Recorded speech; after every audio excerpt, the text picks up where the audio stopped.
People have been playing with small balls of stone, clay, or marble since ancient Egyptian and Roman times. Today's marbles are actually made of glass and used for industrial tasks as well as games. Glass is not only inexpensive and durable, but also quite beautiful.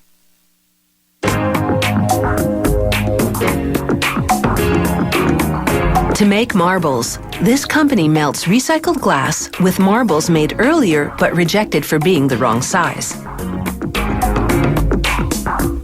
All this goes into a kiln heated to 1,204 degrees Celsius.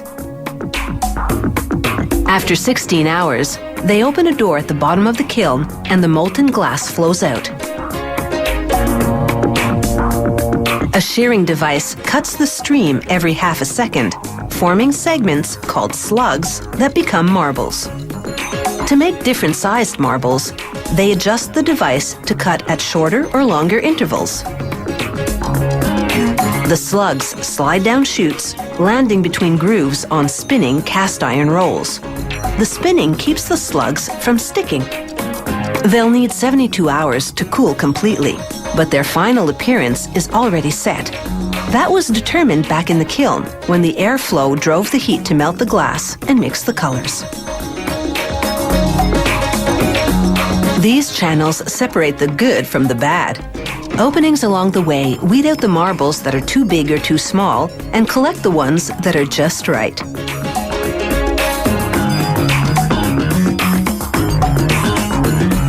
More intricate marbles are handmade.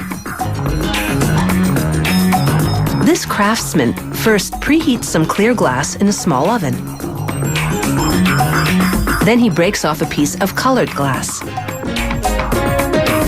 After the clear glass has melted in the furnace overnight, he gathers some on a steel rod, then picks up a chunk of preheated colored glass with it. He forms a knob and works the mass into a long string that's up to 5 meters long and thin as a noodle.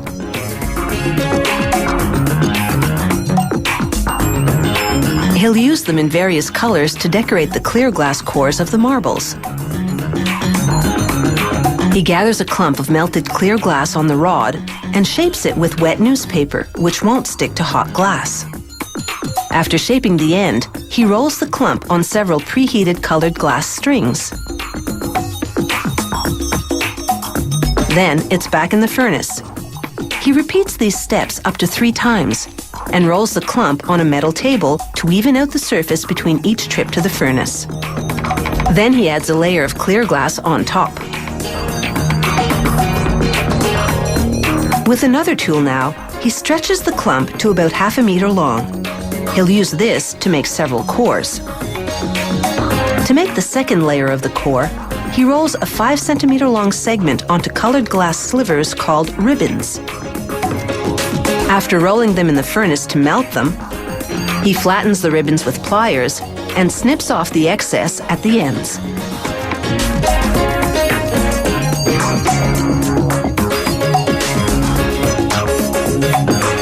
He wraps the core and the ribbons in a layer of clear glass, then hand shapes it.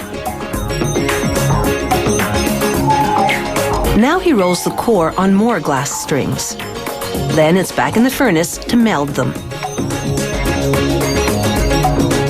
He adds 1 more clear glass layer, and the inside is finished.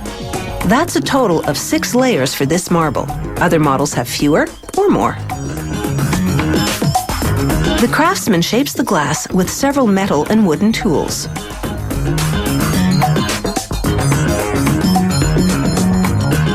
He measures the diameter with metal calipers and gradually sculpts a sphere. He'll make up to 5 marbles from this segment, ranging up to the size of a golf ball. After scoring the glass with a knife, he places it in the open end of a pipe to hold it. Then he gently taps the rod, which breaks the glass, and releases the sphere. He melts away the bump left at the spot where the glass broke. Next, the marble goes into an oven at 530 degrees Celsius. The oven slowly cools overnight to strengthen the glass.